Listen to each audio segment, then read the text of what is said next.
Hi. Yes, I guess it's fine. It's up to you though, what you want. If you don't want the curtains, you don't need the curtains. This is fine.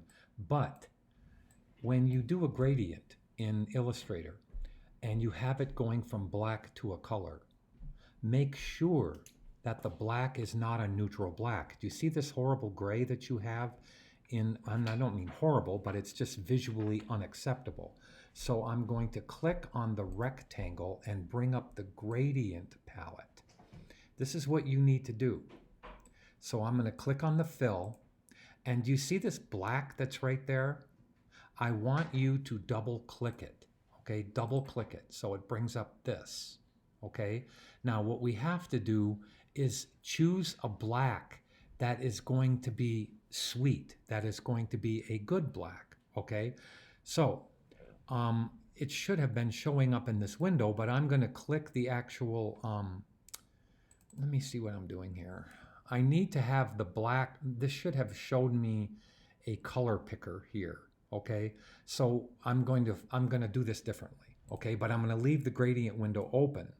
Okay, so I'm going to drag a new black into from here into that circle, and watch how pretty this is going to get. So I'm going to take this black and duplicate it. Now, see how I did that? I dragged it down to the add. I have the swatches palette open, right? So now I'm going to double click this one.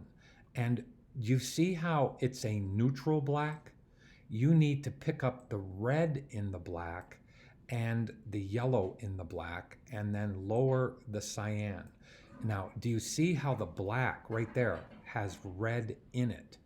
Now, do you look at the difference in the actual gradation? Look at how pretty it is. Okay, so I'm going to say okay here. Let me move that up to 100. Okay, and let me say okay.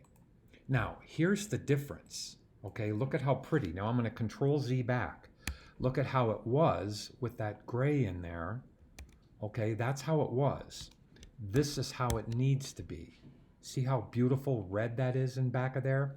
Now that's because this black here wasn't a sweet black. So remember, when you finish your edit, drag it to the right over that circle and you'll be fine. Okay, or leave that circle as the one selected. But you have to make the black have red in it, is my point. So your gradient's going from red to a red black. Thanks.